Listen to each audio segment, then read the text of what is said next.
Hello, everybody. How are you doing? Happy Halloween! It was not Halloween today. I completely missed Halloween, my Halloween recording goals. I did actually start recording on Halloween, and then it just went completely wrong. And probably just as well because my daughters, 8, 4 and 2, offered to do my Halloween makeup for me. And they basically just wrote poo on my forehead. And I recorded a bit with poo written on my forehead. And then you know what it's like? I just eaten too much candy, too many sweeties. And I just couldn't do it. I'm sorry about that. But I am back today. I know it's not really Halloween anymore. It's basically Christmas now, isn't it? 2nd of November. Almost Christmas Day. But I thought I'm going to finish this book because it's one of my favourite books. And hopefully there's a few of you waiting to find out what happens to Harry Hardman, our hero. He's 11 years old. He loves Halloween. He has been dreaming all year about going out on Halloween and wearing the most amazing costume that's ever been made. His homemade Dr. Slasher von Zompiewolf and Roboterstein costume, which has taken him all year to build. It was an incredible costume. He had plans to put on this costume, go trick-or-treating, get more candy than he's ever seen in his life with his best friend Buster. Buster, however, decided he didn't want to go trick-or-treating. He wanted to go to a party, a Halloween party being thrown by basically the world's worst bully, Mike Carey, and his evil older brother, Jonah Carey. And so he thought, well, I can do that because I'm wearing my mask, it'll be fine. And then on the day of Halloween, Harry's dog Dizzy ate his costume, and he didn't have anything to go to the party with, so he had to borrow a costume from his older sister. And that costume was the only costume he could find, was a fairy princess, complete with a rainbow mask with whiskers, a little tiara, golden rainbow hair, a pair of wings, and a magic wand. And while they're at this party, it gets even worse. He leaves the party and he makes a wish to his dad. His dad died in the mines beneath the town. And he said to his dad, I wish for this to be the best Halloween I've ever had. And he goes off to this party. The party's fine until a strange fog comes up from town, and everyone in the party starts to turn into whatever they're dressed as. So there's a T-Rex bursting through the walls. There's an astronaut floating into space. All the football team who Mike, Harry doesn't like. Mike is part of the football team. Joe is part of the football team. They're all dressed as wolves. They all come to life.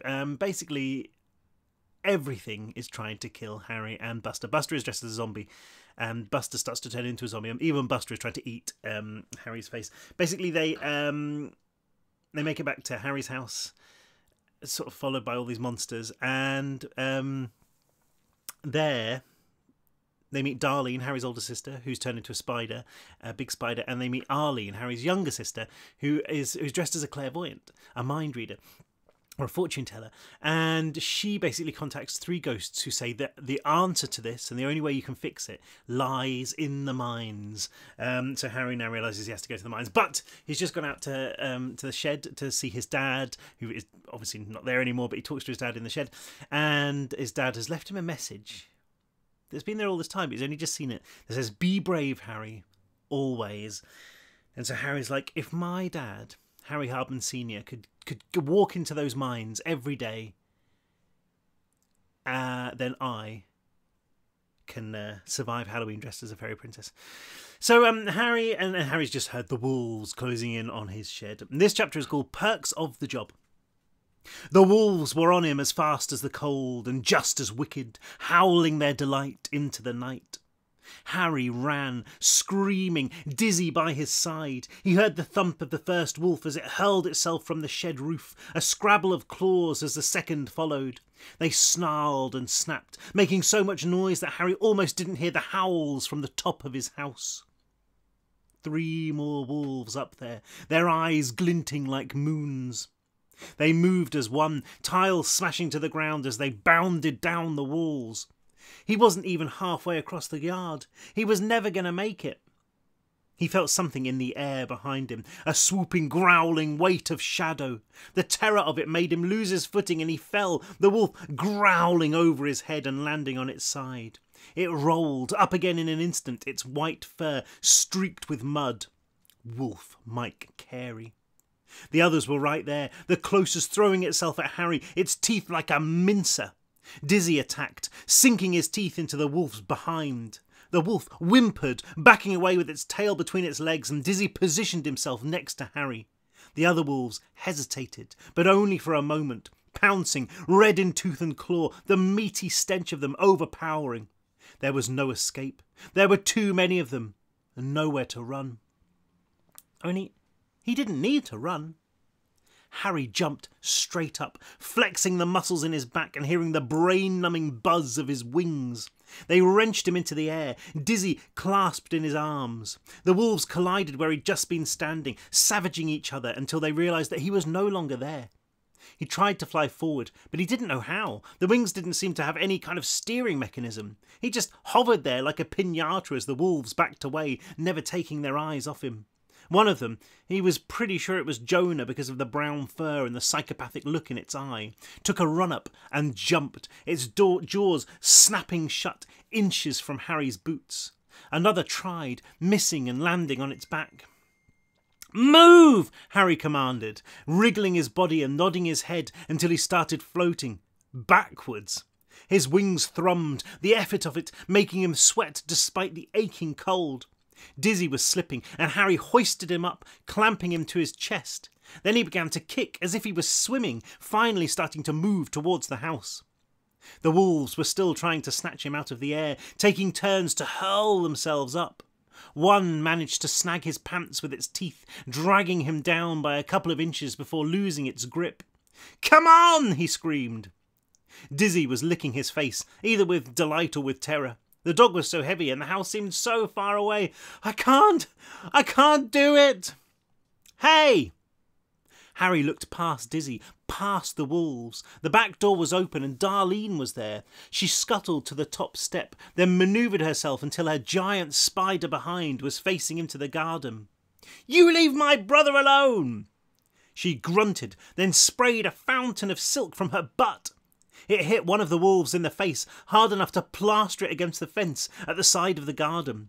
The others howled, forgetting Harry for a moment and charging towards Darlene. She fired again, missing. Then she was off, moving up the wall so fast her legs were just a blur. The lead wolf was almost through the door when Buster appeared, slamming it shut. The wolf crunched into it, rolling back down the steps and shaking its head. It aimed a furious glance at Darlene, then turned its attention back to Harry. "What do you want?" Harry yelled, his back aching from the effort of flapping his ridiculous wings. He puffed, trying to find enough air to lift himself higher. The wolves stared up at him, licking their lips. It didn't take a genius to see that Harry wasn't going to be able to stay afloat for much longer. Darlene had reached her bedroom window and was hammering on it with one leg. "Hurry, Harry!" Arlene said as she opened the window from inside. The wolves didn't move. They just rested on their haunches, slavering, staring. It was almost as if they were waiting for something. Harry kicked his legs, closing in on the house. He was almost there when a deafening roar shattered the night. He looked to the side to see a huge shadow bounding towards him out of the dark, demolishing fences as it crashed through the neighbours' yards. It was the Tyrannosaurus Rex, its mouth wide open. Harry squealed. He was going too slowly. All the T-Rex had to do was keep running and he'd swallow Harry whole. He looked at the window, wondering if the last thing he'd ever see in this life was going to be Darlene's enormous spider butt. She fired, a web of sticky silk splatting over Harry's face and shoulders. Before he could react, Darlene crawled into the house, hauling Harry behind her. The T-Rex lunged, missing by inches as Harry was reeled through the window. He dropped the dog, falling to the ground and landing on Darlene. "Gross!" he said, scraping cobwebs from his lips. "You shot me with your butt!" "Better than being eaten," Darlene replied, shaking him off and scuttling to the window. She used her front legs to pull it closed. "I don't think your friends are too pleased." Harry clambered up, spitting a mouthful of web as he ran to his sister's side. The wolves were in a frenzy, running back and forth along the yard and taking turns to throw their bodies against the back door. The whole house seemed to shake with the force of it. The dinosaur was gnawing at the siding, ripping chunks of it free. "Why are they being so mean?" Arlene said, smudging away her tears. "Yeah, what did you do to them?" Darlene asked. "Nothing," Harry replied. "I mean, Mike's always hated me, but not enough to want to, eat me or anything." "You did punch him tonight," said Buster, limping his way into the bedroom. "I didn't," Harry replied. "I pushed him. There's a difference." Well, whatever you did, you sure as hell got under his skin, Darlene said. And that door isn't going to last for long. She was right. They'd be through it in seconds. And then what? Dizzy was out on the landing, standing by the attic stairs and barking his head off. We need to get to higher ground, Harry said, heading out of Darlene's room and clattering up the steep steps on all fours. Dizzy raced him up, his tail thumping. How's that going to help? Darlene asked as she followed, Arlene and Buster right behind. You don't even have a bedroom door. Harry frowned. But before he could reply, the ceiling shook violently. He ducked as a huge, hairy fist crunched through the beams and into his room, releasing a storm of dust.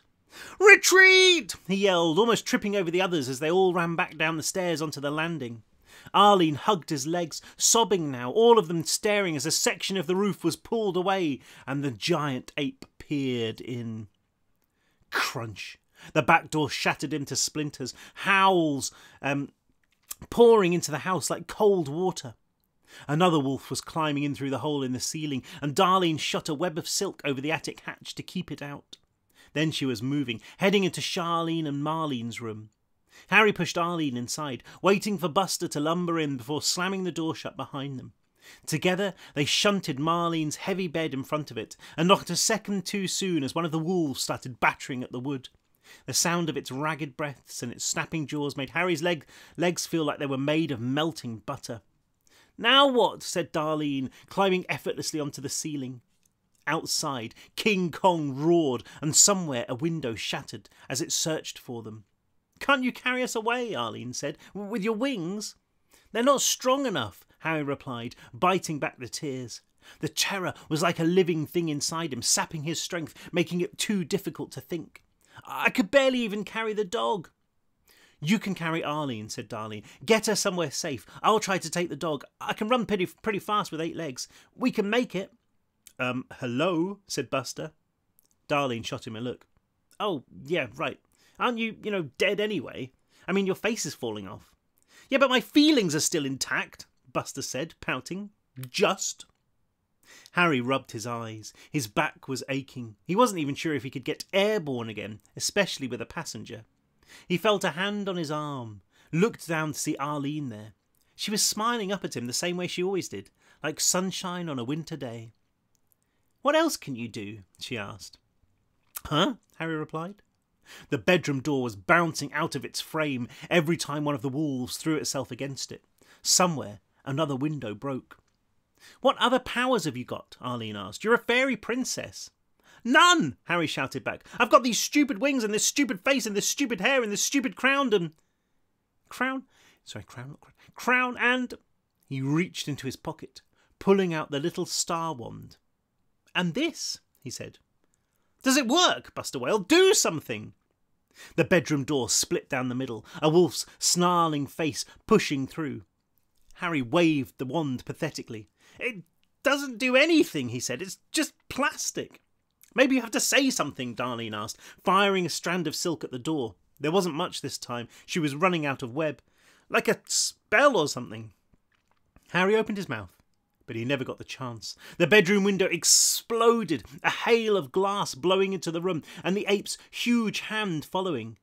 Harry grabbed Arlene and retreated to the corner of the room, Buster tripping over a pile of clothes and falling onto his face. Dizzy barked, retreating. "I don't know any spells," Harry shouted, his words lost in the thunder of the ape's roar and the hammer blows against the door. "Abracadabra!" "It has to rhyme," Arlene screamed, her hands over her ears. "Fairy spells have to rhyme." She grabbed hold of Harry so tightly it hurt. Buster was there too, grabbing Harry's arm and whimpering. Darlene positioned herself overhead, her butt at the ready. Harry aimed his wand at the door, trying to dredge up some words from the storm of his brain. Abracadabra, have no fear," he said. "Please make that thing disappear." The wand kicked in his grip like he jammed it into an outlet.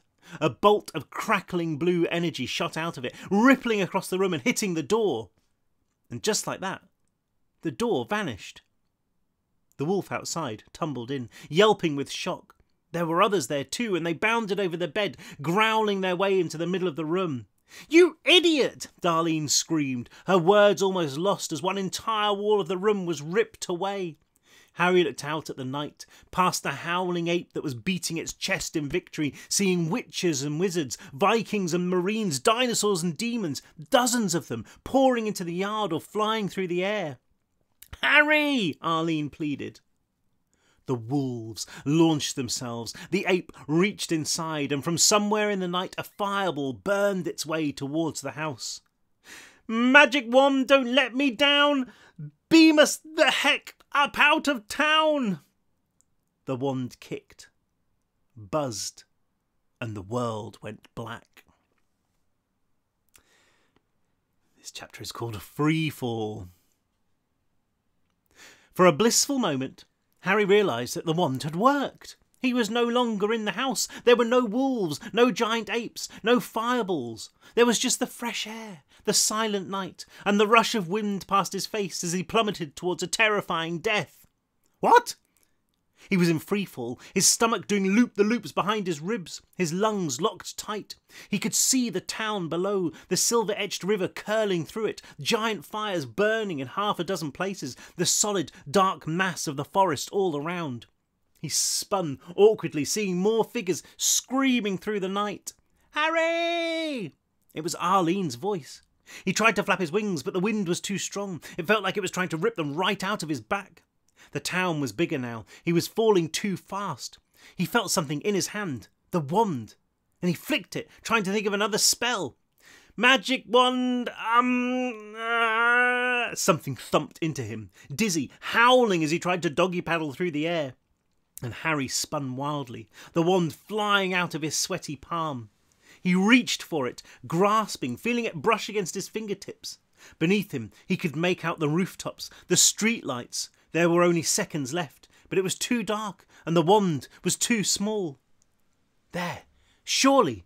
Harry flipped himself around, grunting with pain as he used his wings to slow his fall. He grabbed the wand, almost lost it again, turning in wild circles. The ground was approaching like a fist, impossibly fast, and he yelled the words with the last bit of oxygen in his lungs. "Magic wand in the sky, please, please, please don't let us die!" The wand shook so hard it almost came free again, firing out a blast of blue energy that crackled through the sky like lightning. Harry felt himself slowing, as if an invisible hand had grabbed him around the waist.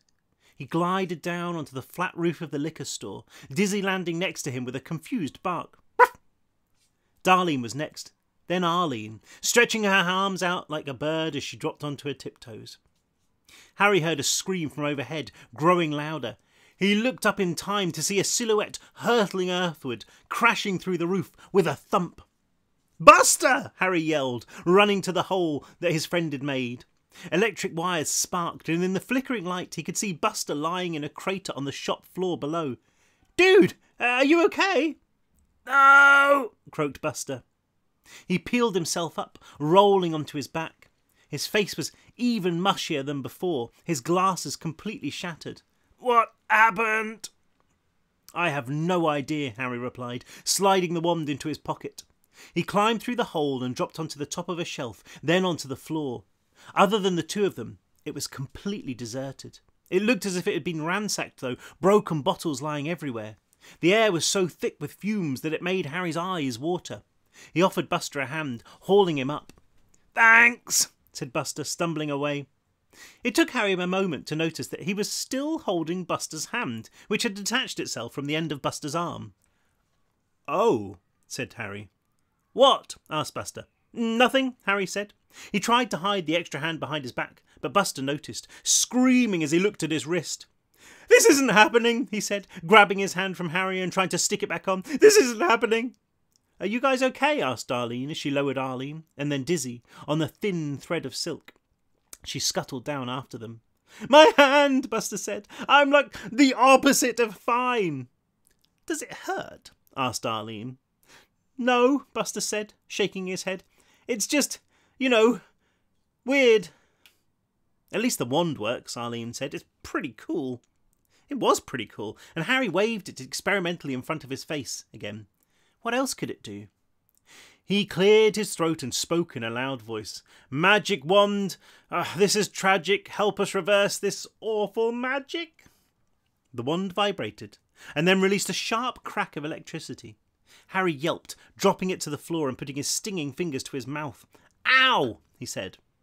"Nice try," Buster said, staring at the stump of his arm as if willing his hand to grow back. "I don't think it's powerful enough," Harry said, picking up the smoking wand from the floor and giving it a shake. He thought he could hear something inside rattling, like a broken light bulb.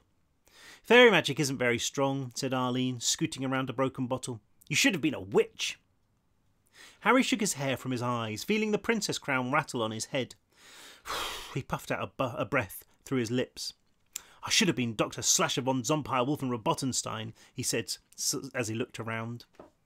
One side of the store was a solid window, and through it he could see the street, bathed in a yellow glow from the lamps. There was no sign of anything out there at the moment, but he knew it was only a matter of time. "I thought you asked the one to get us out of town," said Darlene, moving to his side. "It did, kind of," he replied. "I mean, we were technically above town. I think maybe I have to be more, specific." He sighed, trying not to think about how exhausted he was. Darlene slid one of her legs into his hand, and he screamed, falling back. "I'm trying to be nice," she said, furious. "No, sorry," Harry said. "It's just, you're really gross." "You're the gross one," Darlene shot back. "You want to tell me why all those wolves were at our house? The ape, all those other monsters?" Harry opened his mouth to answer, and realised he didn't have one. "There were like hundreds of them," Darlene went on, "all trying to get inside, all trying to get to you. Can you explain that?"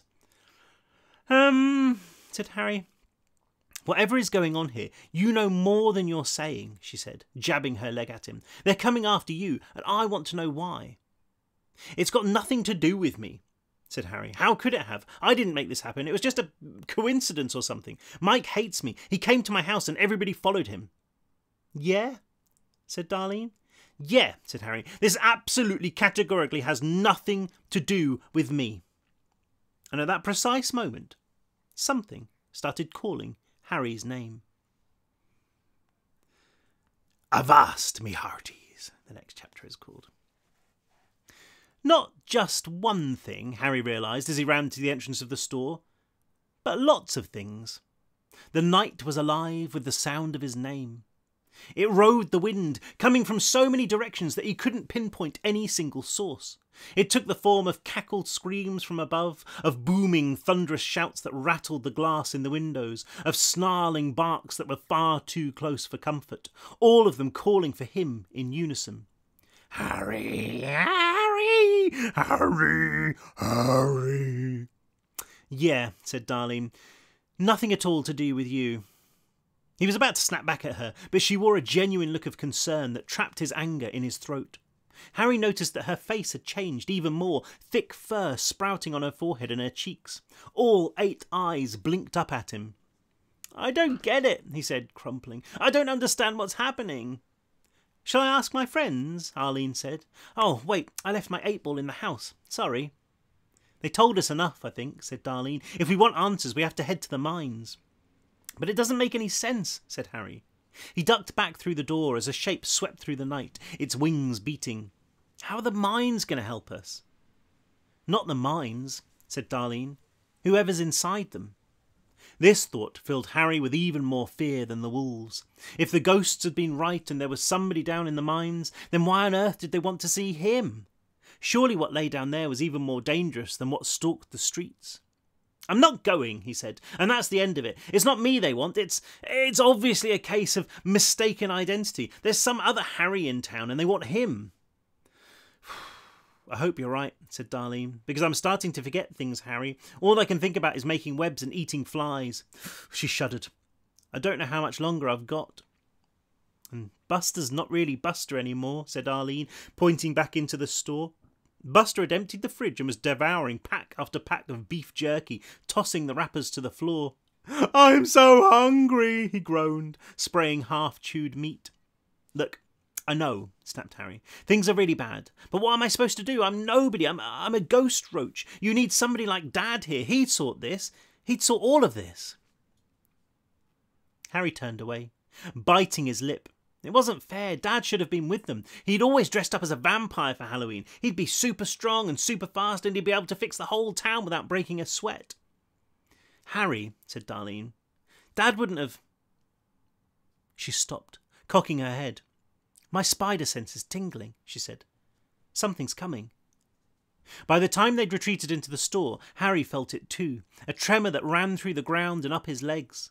There was an explosion of sound from down the street, and he peeked around the corner to see a pirate ship push its way through the library, demolishing it completely.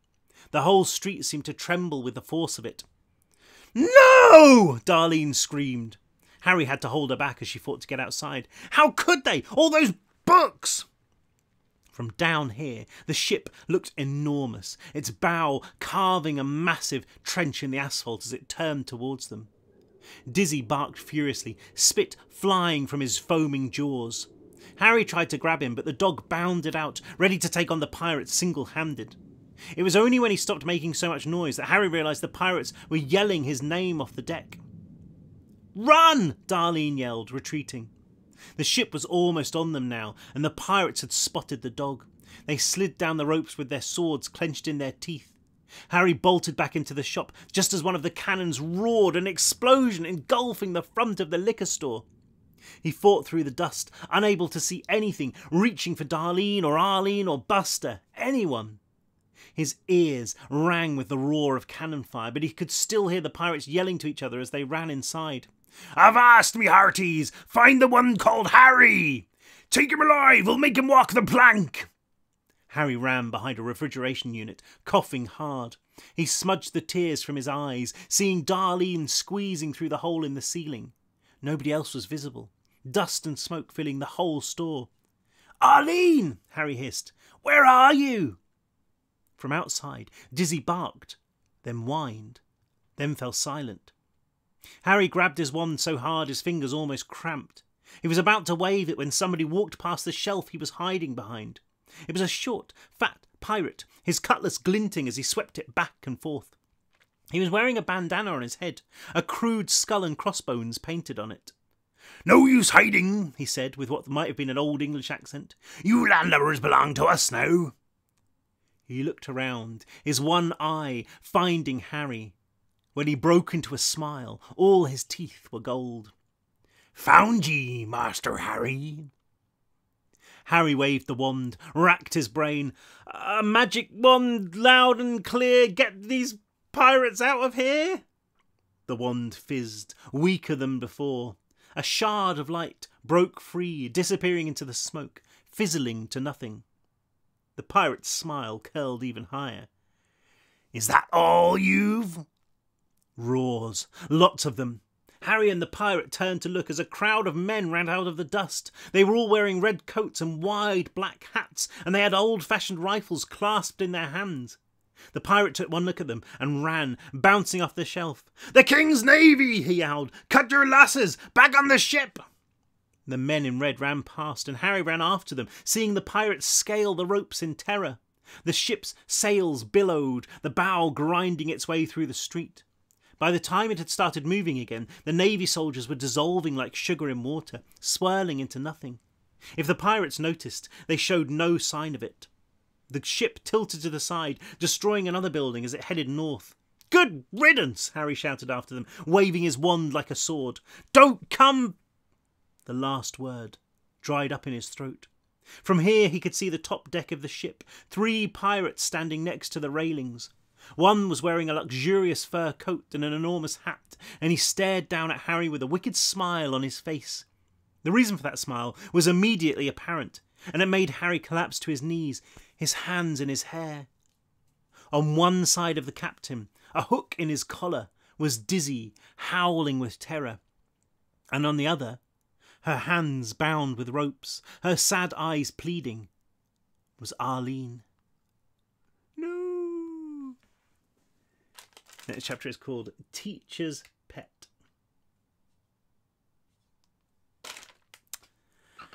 Arlene! Harry's voice echoed off the buildings, chasing his sister down the street. He stumbled over the rubble, tripping, crashing to his hands and knees. The pirate ship was moving too fast, already out of sight behind the Anderson Hotel. Harry waved the wand. "Magic wand, listen up! Bring my sister, His thoughts were like scattered crows, impossible to collect. He couldn't think of a way to make it rhyme. He tossed the wand to the floor as he clambered to his feet, screaming into the night. It was too late. She was gone. "Where is she?" Darlene yelled as she reached them. "Tell me the pirates didn't take her." He looked at her, and she read his expression like a book. "No!" she said, climbing up the side of the liquor store and vanishing onto the roof. Half of the building was on fire, smoke pouring upwards. The heat was unbearable. "I can still see them. They're heading for the river." "Dude, you okay?" said Buster as he walked from the ruined entrance. His t-shirt was smouldering, and Harry patted it until the flames died away. "They took Arlene," he said. "Dizzy too." "No way," he said, his voice slurred. "We have to brain them. Save them! I didn't say anything about brains." He was gazing at the top of Harry's head and drooling. "Focus, Buster," Harry said, clicking his fingers in his friend's face until his gaze cleared. "Oh, sorry," said Buster. "Rule 3, Harry. If you're in a zombie flick, you are 100% guaranteed at some point to become a zombie. It's like the law." Harry nodded sadly. Darlene appeared, lowering herself back to the street on a thread of silk. "North," she said. "They crossed the bridge. They're heading for the hills." Not just the hills, thought Harry. North led up to the Carey place, and past that. "The mines," he muttered. "That's where they're going. It has to be." "Whatever's in the mines, it really wants to meet you," said Buster. Harry nodded. Turning the world into monsters was one thing, but messing with his little sister was another. The fear was still there, but it was almost lost beneath his anger, burning black, like coal. It climbed his throat, threatening to choke him. "Come on," he said, heading up the street. "Don't you want this?" asked Darlene, handing him his wand. He plucked it free of her sticky grip and was in the process of sliding it into his pocket when a cackling laugh rippled through the dark. "Oh no," said Buster. Harry looked back, seeing a witch hovering on her broomstick 30 yards away. She had green skin and a huge hooked nose, but he recognised her instantly thanks to her awful perm. Charlene. The witch rose higher, held up by an invisible string. She was working her hands in strange patterns, a flicker of electricity forming between them. "Charlene!" yelled Darlene. "It's us!" She cackled again, the ball of energy growing. Harry could hear the crack of it, like gunshots. His rainbow hair was standing on end, getting tangled in his crown. He lifted the wand, waved it elegantly. "Magic wand, make this right, blow her up like dynamite." "Harry!" Darlene yelled, smacking her leg to his lips. "That's Charlene. When this is over, do you really want her to be a smoking pile of bones?" Said Harry, shrugging. "No." She peeled her leg away, almost taking his lips with them. He waved the wand again, but before he could speak, Charlene screeched, releasing the ball of energy. It didn't move towards Harry. It shot straight down into the cracked street, bouncing back almost immediately and forming a blazing column of light as it tore into the sky. "What?" said Harry, holding his hands up to shield his eyes. Over the sonic pulse of her spell, he heard Charlene laugh again, echoed by another sound. A howl.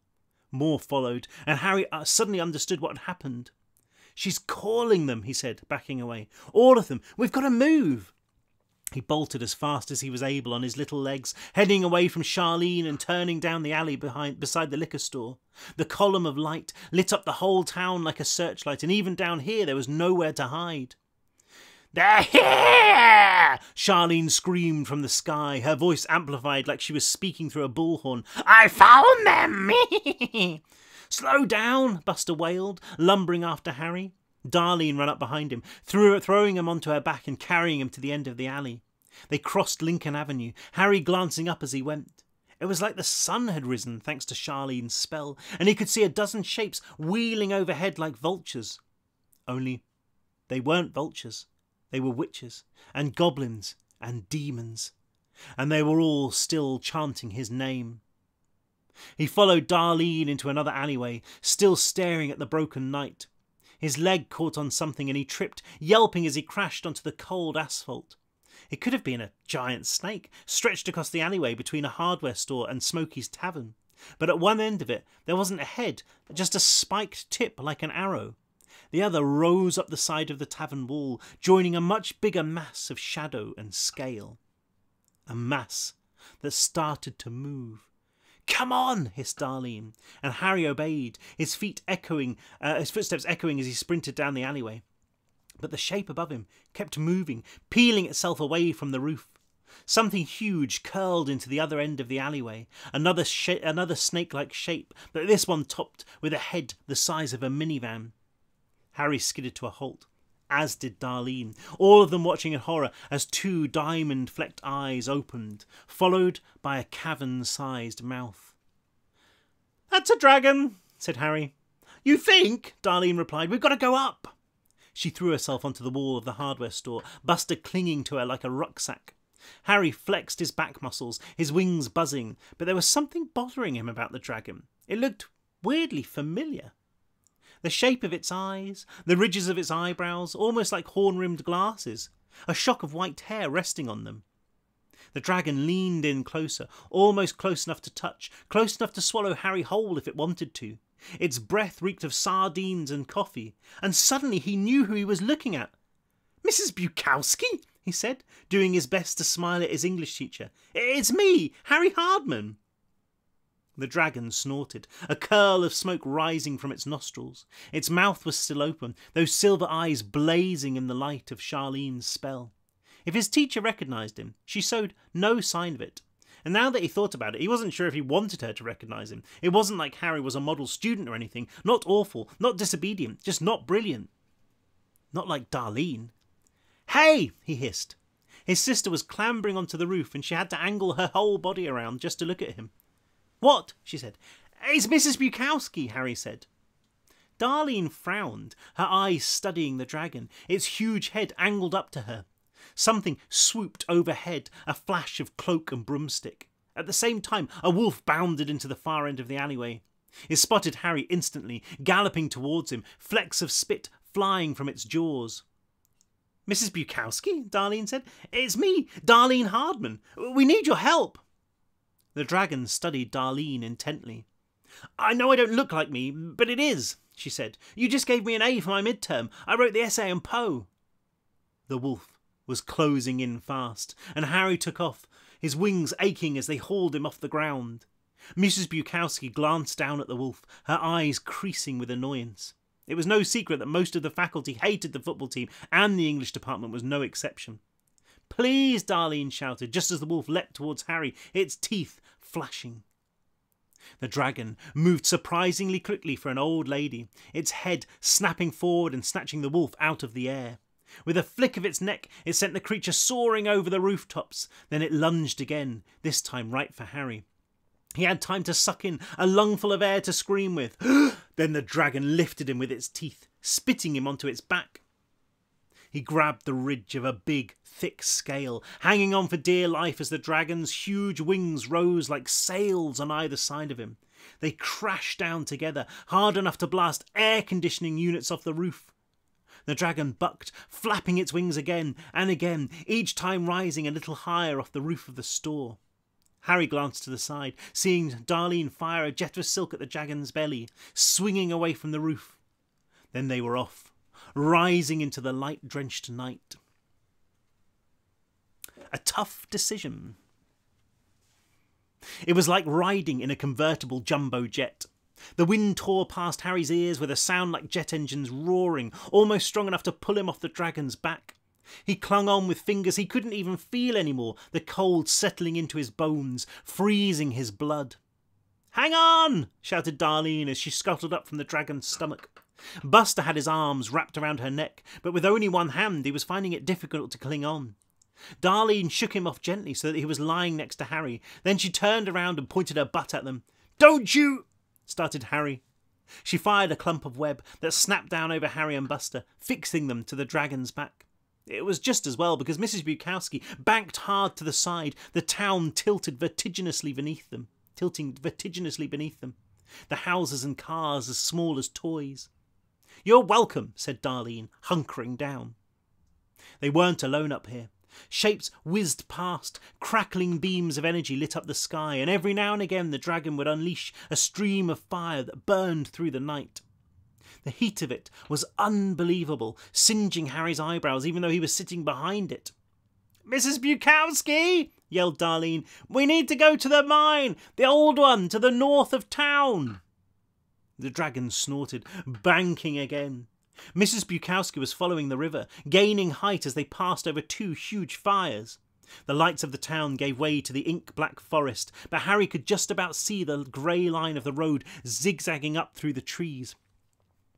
"There's Mike's house," said Buster, the wind whipping past his face. His lips flapped like castanets, making it hard to hear what he was saying. Harry looked down, seeing the house where all this had started. It felt like a lifetime ago, 100 million lifetimes, that he'd been dancing with the crowd, losing himself to the music. Now the place was a ruin, one wall gone and a huge crater in the roof.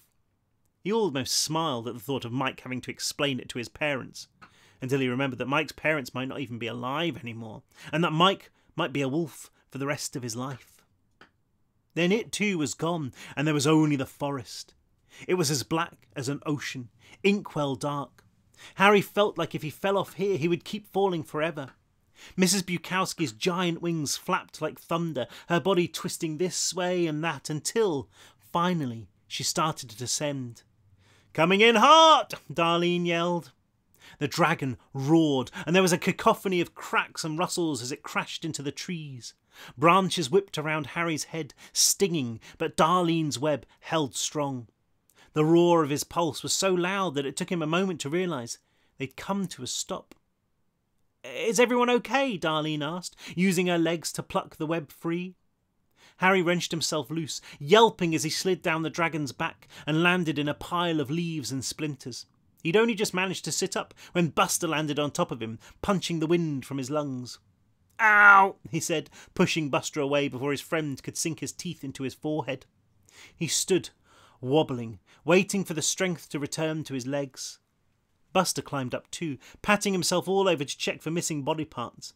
He seemed to be largely intact, but his skin was the colour of old beef and his eyes looked like runny eggs.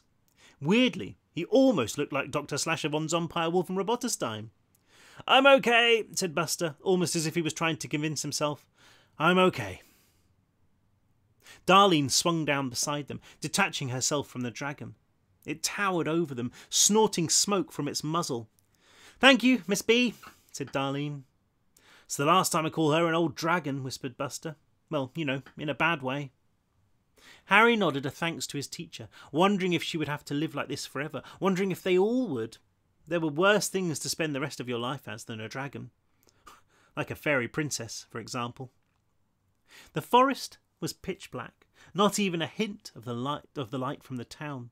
They might as well have been floating in space. Harry flicked his wand, hearing that rattle again.